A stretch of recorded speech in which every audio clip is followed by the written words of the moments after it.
Students, आशा है आप लोग खुश होंगे और स्वस्थ होंगे। मैं Prabha Pargai art and progressive school Lamachaur Haldwani से आज आपके लिए कक्षा 10 का पाठ 2 गद्यखंड पाठ 2 बाल गोविंद भगत जो कि रामरक्ष बेनीपुरी द्वारा लिखित है, इसको लेकर प्रस्तुत हुई हूँ। तो बच्चों, जैसे कि इससे पहले वीडियो में भी मैं आपको बहुत सारे पाठ लेकर प्रस्तुत हुई हूँ। आशा है आप लोगों को मेरे वीडियो समझ में आए होंगे और आप लोग सुंदर लेख में अपना अपना वर्क अपनी कॉपी पर कर रहे होंगे। तो बच्चों, सबसे पहले पाठ 2 को पढ़ने से पहले इस पाठ के जो लेखक हैं रामरक्ष बेनीपुरी, इनके बारे में हम जानेंगे। संक्षिप्त में मैं आपको इनका जीवन परिचय पढ़ाऊंगी। तो रामरक्ष बेनीपुरी का जन्म, रामरक्ष जो बेनीपुरी हैं, ये हिंदी जगत के महान लेखक हैं। इन्होंने बहुत सारी ऐसी चीज़ें हिंदी में लिखी हुई हैं जो आपकी पुस्तक में आपको पढ़ने को मिलेंगी। तो रामरक्ष बेनीपुरी का जन्म बिहार के मुजफ्फरपुर जिले के बेनीपुर गांव के में सन 1899 में हुआ था। 1899 में इनका जन्म हुआ था। माता पिता का निधन बचपन में ही हो गया था। बचपन में ही इनके जो माता पिता थे वो गुजर गए थे, जिस कारण इनका जो आरंभिक जीवन था वो बहुत कष्टों से बीता। यानी कि माँ बाप का सर पर न होने के कारण इनका जो जीवन था वो बहुत ही कठिनाइयों से और संघर्षों से बीता। 10वीं तक की इन्होंने शिक्षा प्राप्त की थी और 1920 में इन्होंने राष्ट्रीय स्वाधीनता आंदोलन में भाग लिया। सक्रिय रूप से इन्होंने इस आंदोलन में भाग लिया और कई बार इसके लिए इनको जेल भी जाना पड़ा। इनका देहावसान सन 1968 में हुआ, यानी कि इनकी जो मृत्यु हुई वो सन 1968 में हुई।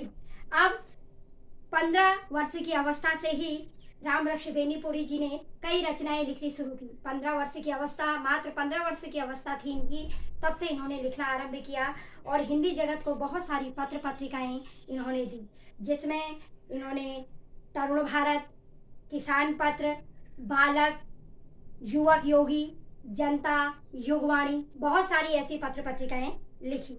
और बहुत सारी ऐसी रचनाएं, जैसे पतितों के देश में, इनकी हिंदी जगत में एक बहुत ही मुख्य रचना है पतितों के देश में। चिता के फूल भी बहुत मुख्य रचना है इनकी। अम्बपाली, माटी की मूर्ति, पैरों में पंख बांधकर। तो ये बहुत सारी रचनाएं इन्होंने हिंदी जगत को दी और मात्र 15 वर्ष की अवस्था से ही इन्होंने लिखना आरंभ किया। तो आपके इस पाठ में इन्होंने एक पाठ लिखा है बाल गोविंद भगत। ये भी रामरक्ष बेनीपुरी जी द्वारा लिखा गया है और ये पाठ जब आप पढ़ेंगे तो आपको एक भावनापूर्ण अनुभूति भी होगी और एक करुण अनुभूति भी आपको इसमें होगी।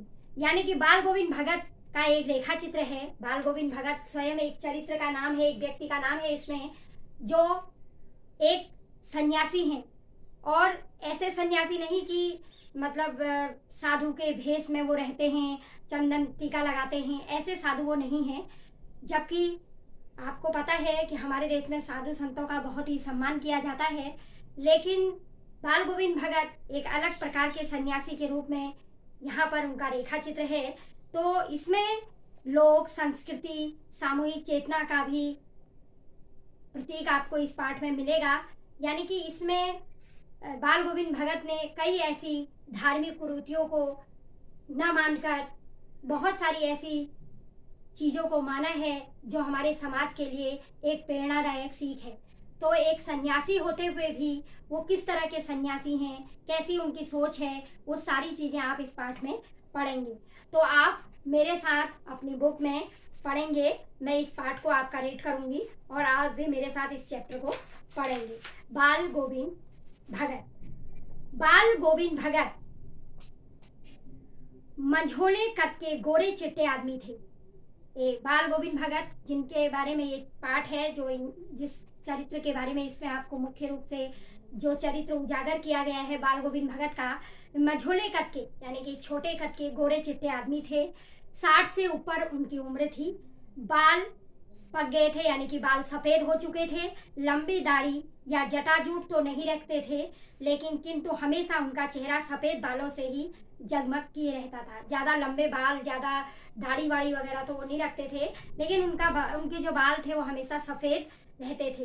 कपड़े बिल्कुल कम पहनते थे, कपड़े वो अपने बदन में ज़्यादा नहीं पहनते थे, बहुत कम पहनते थे। कमर में उनकी एक लंगोटी हुआ करती थी और सिर में कबीरपंथी कनपट्टी टोपी, और कबीरपंथियों की जो टोपी हुआ करती थी वो उनके सिर में हुआ करती थी, और एक वो लंगोटी पहनते थे। जब जाड़ा आता, जाड़ों के दिन आते, तो एक काली कमली, एक काला कंबल अपने ऊपर से वो ओढ़े रहते थे। जब भी जाड़े का मौसम आता तो वो एक काले कंबल को अपने ऊपर ओढ़े रहते। मस्तक पर हमेशा चमकता हुआ रामानंदी चंदन, उनके मस्तक पर हमेशा चंदन लगा रहता था। चंदन आप जानते हैं पीला कलर का होता है, तो वो हमेशा अपने मस्तक पर चंदन लगाकर रखते थे, जो नाक के एक छोर से ही औरतों के टीके की तरह होता है। जब से आपने देखा है कि पहाड़ में हमारी औरतें जो होती हैं वो नाक से ही तिलक लगाती हैं, तो वैसे ही वह भी जो चंदन था वो नाक से ऊपर को लगाते थे।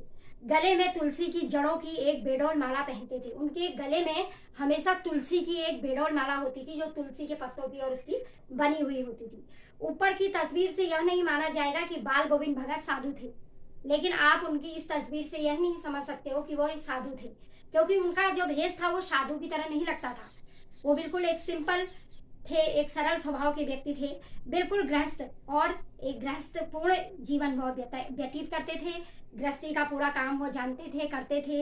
उनकी गृहिणी की तो मुझे याद नहीं, यानी कि उनकी जो पत्नी थी वो नहीं थी, वो इस दुनिया में नहीं थी, तो याद नहीं।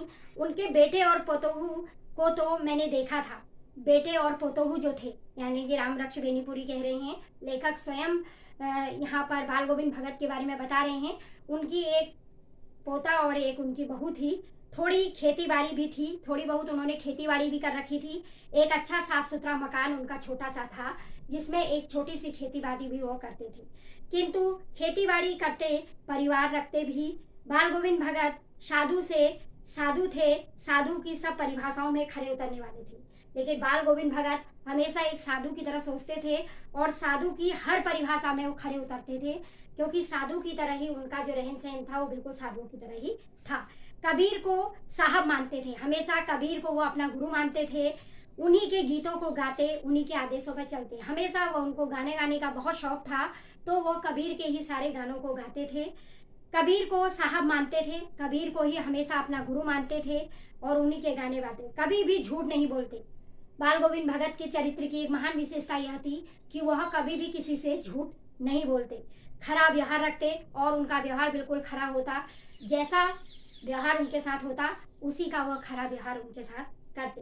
किसी से भी दो टूक बात करने में संकोच नहीं करते थे, न किसी से खामखा झगड़ा मोड़ लेते थे, और कभी भी उनकी आदत लड़ाई झगड़े की नहीं थी। कभी किसी से कोई लेन देन का हिसाब किताब वो नहीं रखते थे, और खरी बात करते थे, और कभी भी झूठ नहीं बोलते थे। ये उनके चरित्र की एक महान विशेषता थी। जो कुछ खेत में पैदा होता, सिर पर लाद कर पहले उसे साहब के दरबार में ले जाते। जो भी उनके खेत में जो भी थोड़ा बहुत अनाज होता, वो पहले अपने साहब के, यानी कि अपने मालिक के दरबार में ले जाते। और उनके घर से 4 कोस दूर पर था एक कबीरपंथी मठ, से मतलब है एक कबीरपंथी मठ बना हुआ था। जैसे मंदिर बना होता है वैसे ही कबीर का एक मठ बना होता था। तो जो भी उनके खेत पे पहले अनाज होता था, वो सबसे पहले अपने साहब यानी कि कबीर के मठ में चढ़ावा भेंट करने के लिए जाते थे। उसके बाद वो अपने अनाज को प्रयोग में लाते थे। वह दरबार में भेंट रूप लिया जाकर प्रसाद रूप में जो उन्हें मिलता उसे घर लाते और उसी से गुजारा करते। पहले वह सारा अनाज उस मठ में ले जाते और वहाँ उसको दान कर देते, यानी कि दान कर देते। वहाँ से उनको प्रसाद के रूप में जितना भी अनाज मिल जाता था उसको लेकर वो घर आते। यानी कि उनके व्यक्तित्व की एक ये महान विशेषता थी कि वह कोई भी अनाज जो उनके खेतों में होता था उसको पहले वह नहीं खाते थे, पहले वह उसको अपने साहब के दरबार में जाकर प्रसाद रूप में चढ़ाते थे। इन सब के ऊपर मैं तो मुग्ध था। कवि कहते हैं कि मुझे उनकी यह बात बहुत अच्छी लगती थी। उनके मधुर गान पर जो सदा सर्वदा ही सुनने को मिलते। मधुर गान बहुत सुंदर गाते थे वो, उनकी लय ताल बहुत सुंदर थे। कबीर के वे सीधे साधे पद तो उनके कंठ से निकलकर सजीव हो उठते। कबीर के ऐसे पद वो अपने उससे गाते थे अपने कंठ से कि सारे गांव के लोग उनके गानों पर मग्नमुग्ध हो जाते। आषाढ़ की रिमझिम है, समूचा गांव खेतों में उतर पड़ा है। आषाढ़ में काम ज्यादा होता है तो सारा गांव जो है वो खेतों की ओर उमड़ पड़ा है। कहीं हलचल रहे हैं, कहीं रोपनी हो रही है, कहीं रुपाई हो रही है, कहीं सिंचाई हो रही है। धान के पानी भरे खेतों में बच्चे उछल रहे हैं, धान के खेतों में बच्चे उछल रहे हैं। औरतें कलेवा लेकर मेड़ पर बैठी हैं। आसमान बादल से घिरा हुआ है, धूप का नाम नहीं है, क्योंकि आषाढ़ के दिनों में बादल होते हैं, बारिश का मौसम होता है। ठंडी पुरवाई चल रही है और ठंडी ठंडी हवा चल रही है। ऐसे ही समय आपके कानों में एक स्वर तरंग झनकार सी कर उठी और इसी में एक बहुत सुंदर स्वर खेतों में सबको सुनाई दे रहा है। यह क्या है, यह कौन है, यह पूछना न पड़ेगा। बाल गोविंद भगत समूचा शरीर कीचड़ में लिथड़े अपने खेत में रोपनी कर रहे हैं। बाल गोविंद भगत भी अपने गांव वालों के साथ अपने खेत में कीचड़ से पूरे लथपथ हैं और रुपाई का कार्य कर रहे हैं। उनकी अंगुली एक एक धान के पौधे को पंक्तिबद्ध खेत में बिठा रही है। वो एक एक पौधे को पंक्ति से अपने खेत में धान के पौधों को लगा रहे हैं।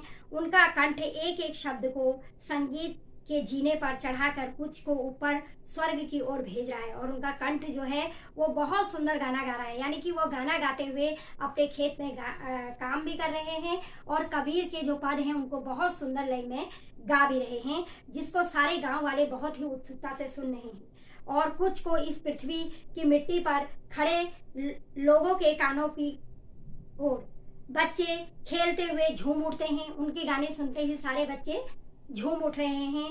मेड़ों पर खड़ी औरतों के होंठ कांप उठते हैं और मेड़ों पर जो खड़ी औरतें हैं वह भी उनके साथ गुनगुनाने लगती हैं। हलवाहों के पैर ताल से उठने लगते हैं। रोपनी करने वालों की अंगुलियों पर अजीब क्रम से चलने लगती है। बाल गोविंद भगत का यह संगीत है या जादू। यानी कि जितने भी लोग खेत में काम कर रहे हैं वो सभी उस गाने पर इतने मंत्रमुग्ध हो गए हैं कि बच्चे स्वतः ही नाच उठते हैं। औरतें जो मेड़ों पर खड़ी हैं वह अपने मुंह से ताल का स्वर सुनकर खुद भी गुनगुना रही हैं। और यह मौसम और बाल गोविंद भगत का यह गीत दोनों इतने सुंदर हैं कि सभी उनके इस गान पर मंत्रमुग्ध हो गए हैं। भादव की वह अंधेरी अधरतिया अभी थोड़ी ही देर पहले मूसलाधार वर्षा खत्म हुई है। थोड़ी देर पहले ही अभी बहुत तेज बारिश खत्म हुई है। बादलों की गरज, बिजली की तड़प में आपने कुछ नहीं सुना हो। बिजली की इतनी तेज आवाज आ रही है कि कुछ भी गरज, बिजली की तड़प में अपने आप में कुछ सुनाई नहीं दे रहा था। लेकिन उस बिजली की कड़प में भी, कड़कड़ाहट में भी बाल गोविंद भगत बहुत सुंदर गाना गा रहे थे और ढिमक ढिमक अपनी जो खंजड़ी थी उसको भी बजा रहे थे। उठे सखिया चिहिक उठे ना मैं उन्हां था, इतनी उभर सबरी शाम को न शीतल करती, अपने घर के आंगन में आसन जमा बैठते। गर्मियों में उनका क्या था कि वह अपने आंगन में बैठ जाते और वहाँ पर अपना आसन जमा देते और गांव के सभी लोग उनके साथ वहाँ पर इकट्ठा हो जाते। गांव के उनके कुछ प्रेमी भी जुड़ जाते। गांव में जो उनके गाने से प्रेम करते थे वो भी उनके साथ जुड़ जाते थे। खजड़ियों और करतालों की भरमार हो जाती। खजड़िया और करताल जो बजाने वाले होते हैं उनकी भी भरमार हो जाती। सभी धीरे धीरे स्वर ऊंचा होने लगता। एक निश्चित ताल, एक निश्चित गति से उस ताल स्वर के चढ़ाव के साथ श्रोताओं के मन भी ऊपर उठने लगते और धीरे धीरे बाल गोविंद भगत जब गाते तो सभी उनके साथ ताल में ताल मिलाकर गाने लगते। गर्मियों में वो हमेशा अपने बाहर से बैठकर गाते थे। धीरे धीरे मन तन पर हावी हो जाता।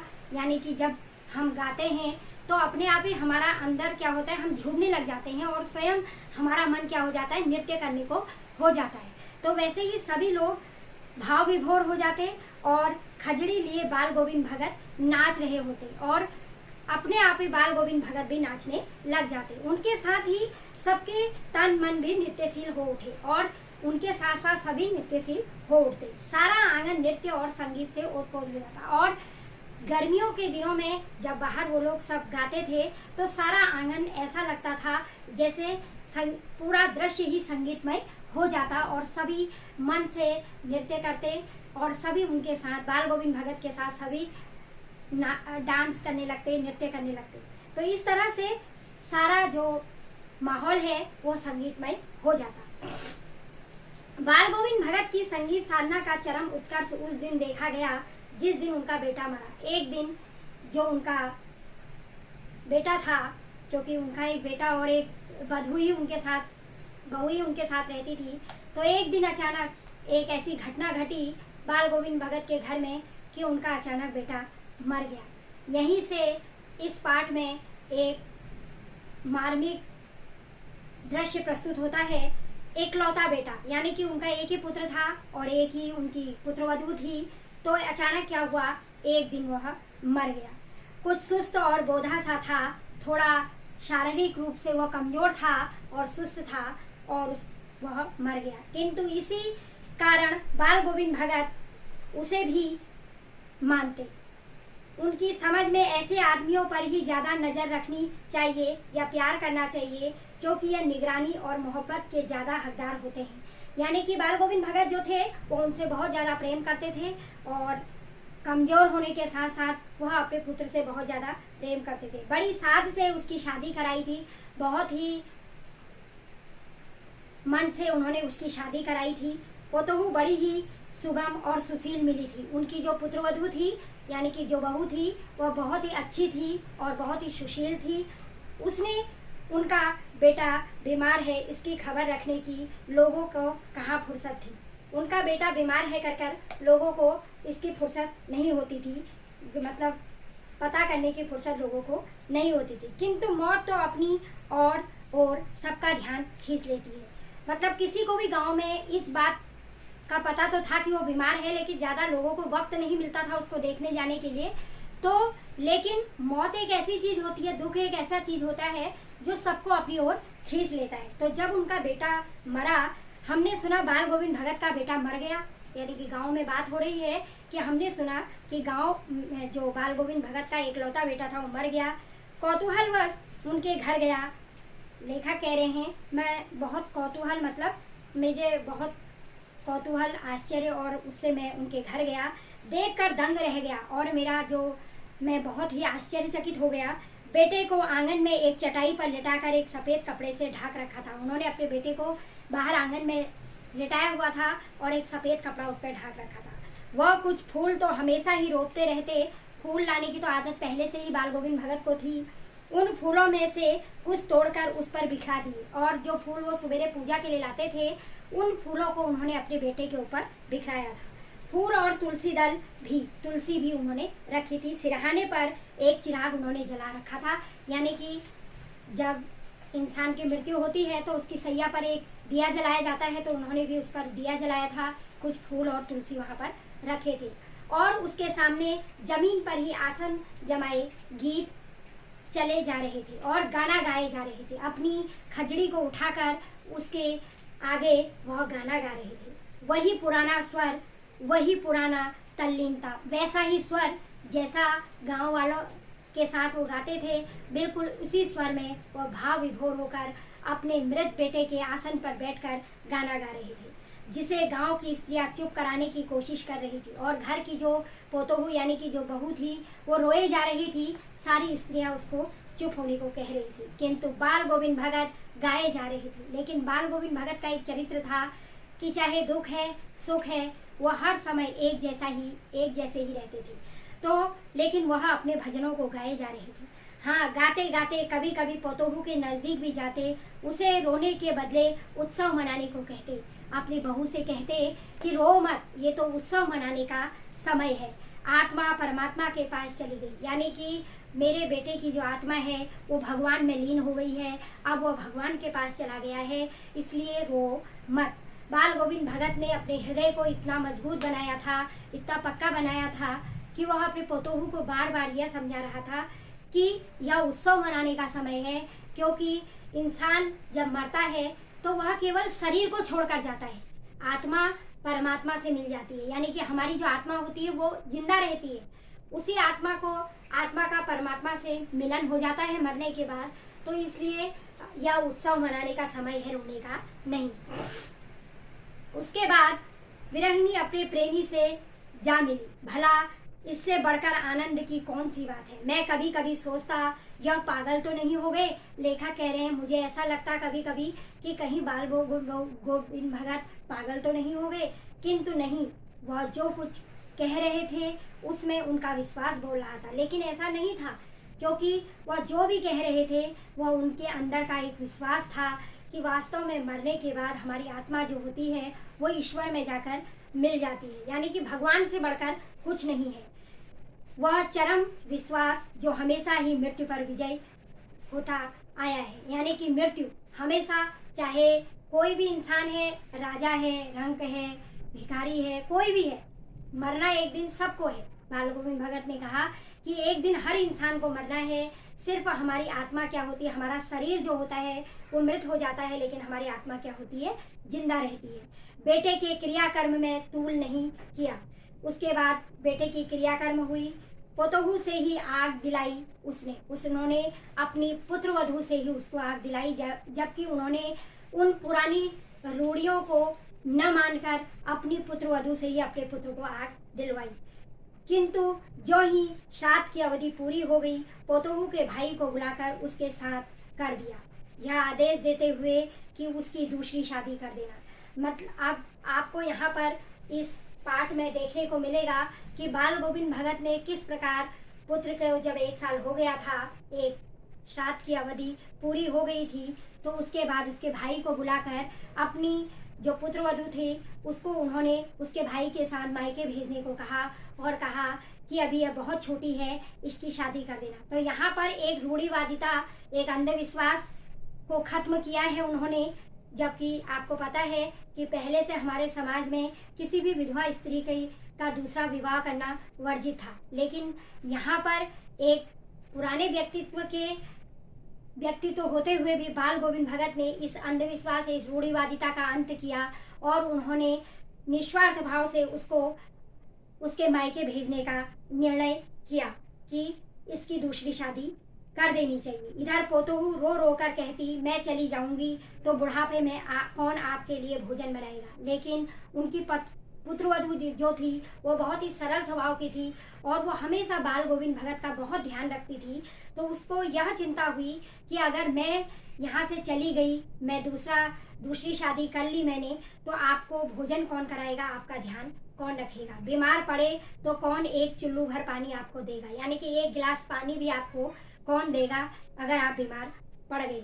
मैं पैर पड़ती हूँ, मुझे अपने चरणों से अलग न कीजिए। उनकी पुत्रवधू ने कहा कि मैं आपके चरण पड़ती हूँ, आपके चरण छूती हूँ, आप मुझे अपने से अलग ना करें।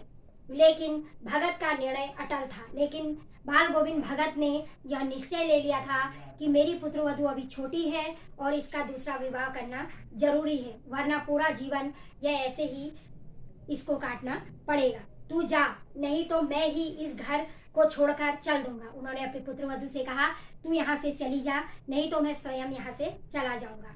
यह थी उनकी आखिरी दलील और इस दलील के आगे बेचारी क्या चलती, और ऐसा सुनकर वह कुछ नहीं कह पाई। बाल गोविंद भगत की मौत उन्हीं के अनुरूप हुई। वह हर वर्ष गंगा स्नान करने जाते, यानी कि बाल गोविंद भगत जैसी अपनी मृत्यु चाहते थे उसी के अनुरूप पुत्रवधू के जाने के बाद वो अकेले पड़ गए थे, तो उसी के अनुरूप वह हर वर्ष गंगा स्नान करने जाते थे। स्नान पर उतनी आस्था नहीं रखते जितना संत समागम और लोक दर्शन पर वो रखते। पैदल ही वो जाते थे। करीब 30 कोस पर गंगा थी, उनके घर से 30 कोस पर गंगा थी। साधु को संबल लेने का क्या हक, और ग्रस्त किसी से भिक्षा क्यों मांगे। अतः घर से खाकर चलते, वह घर से ही जो भी थोड़ा बहुत खाना होता था उसी को खाकर चलते, तो फिर घर पर ही लौट कर खाते। और आते समय भी वह सन्यासियों की तरह रास्ते में मांग कर या भिक्षा मांगकर ऐसे नहीं खाते थे, घर पर से ही खाकर जाते थे और घर पर ही खाना खाकर लौटते थे। रास्ते भर खंजड़ी बजाते और रास्ते भर अपना जो उनका वाद्य यंत्र बजाने वाला खंजड़ी था उसको वह बजाते। इस लंबे गाते, जहाँ प्यास लगती पानी पी लेते। 4-5 दिन आने जाने में लगते, 4-5 दिन उनको लग जाते थे। इस लंबे उपवास में ही वही मस्ती। अब बुढ़ापा आ गया था, अब वो धीरे धीरे क्या हो गए थे, बूढ़े हो गए थे, किंतु टेक वही जवानी वाली। लेकिन उनका जो गाने का ढंग था, जो चलने का ढंग था, वो सब जवानी वाला ही था। इस बार लौटे तो तबीयत कुछ सुस्त थी। इस बार वह जब लौटे अपने वहाँ से, जहाँ वो हमेशा गंगा स्नान पर जाया करते थे, क्योंकि उनको 3-4 दिन लग जाते थे, तो इस बार उनका जो स्वास्थ्य था वह थोड़ा ढीला था, थोड़े सुस्त थे। खाने पीने के बाद भी तबीयत नहीं सुधरी, काफ़ी खाने पीने के बाद भी उनके स्वास्थ्य में सुधार नहीं हुआ। थोड़ा बुखार आने लगा और धीरे धीरे उनको कुछ कुछ बुखार रहने लगा, किंतु नेम व्रत न छोड़ने वाले नहीं थे। वही दोनों जून, गीत, स्नान, ध्यान, खेती बाड़ी देखना, काम वो अपने सारे करते थे। ये नहीं कि उनकी तबीयत खराब है तो बिस्तर में लेट गए, ऐसा उनको पसंद नहीं था। वो अपना स्नान भी रोज करते थे, अपना आराम, अपना गाना, अपना स्नान ध्यान, अपनी खेती बाड़ी सब कुछ वो देखते थे। दिन दिन झीसते लगे, यानी कि दिन बीतने लगे, और उस दिन भी संध्या में गीत गाए। रात को जब शाम को संध्या होती है, संध्या का समय होता है, उस दिन भी उन्होंने गीत गाए, किंतु मालूम होता जैसे तागा टूट गया हो। आज ऐसा लग रहा था गांव वालों को शायद तागा टूट गया हो। माला का एक एक दाना बिखरा हुआ, भोर में लोगों ने गीत नहीं सुना। यानी कि आज लोगों को प्रातः काल में कोई भी गाना बाल गोविंद भगत का सुनाई नहीं दिया।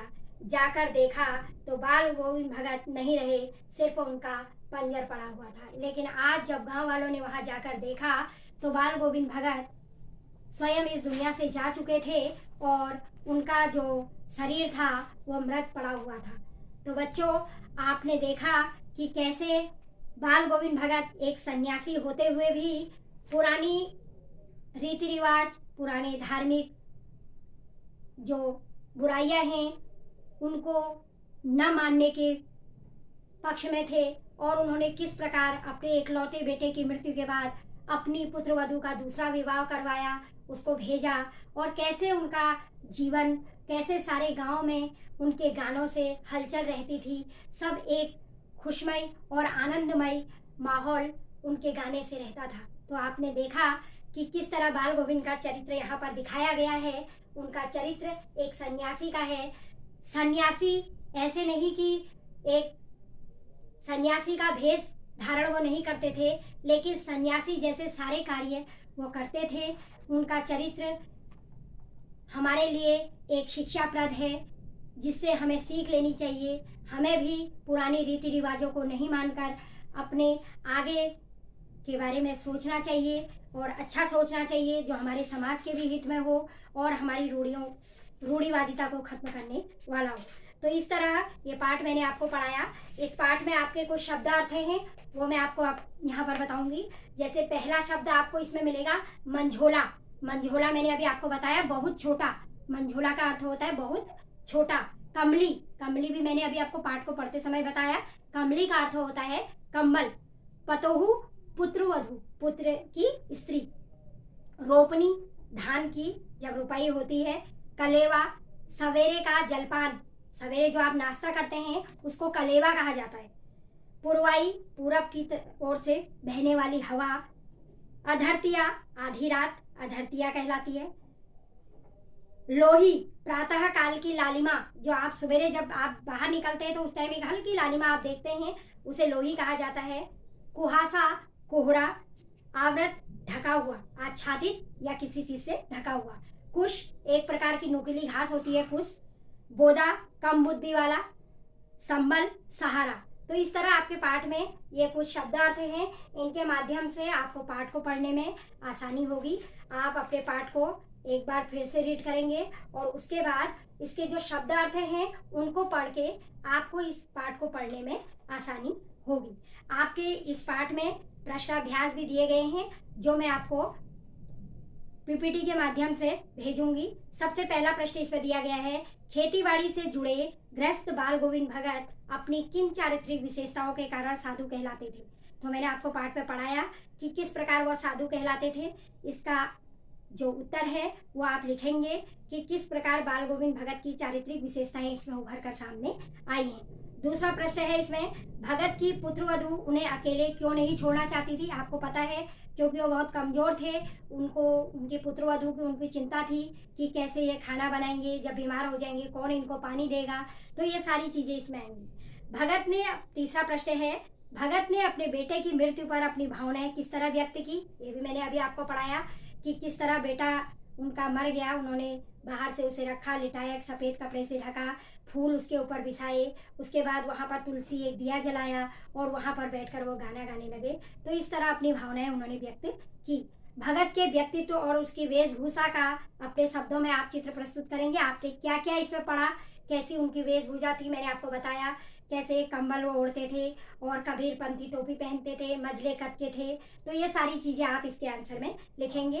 पीपीटी के माध्यम से मैं आपको इसमें इसके उत्तर भी आपको भेजूंगी जो आप करेंगे। अगला है बाल गोविंद भगत की दिनचर्या लोगों के अचरज का कारण क्यों थी, कैसे उनकी दिनचर्या थी, सुबह स्नान जाते थे, वहाँ गाना गाते थे। तो ये सारी चीज़ें इस प्रश्न के आंसर में आप लिखेंगे। तो इस तरह बच्चों इस पाठ को आप लोग रीड करेंगे और आशा है आपको ये पाठ समझ में आया होगा। अगले पाठ को लेकर अगले वीडियो में प्रस्तुत होंगे।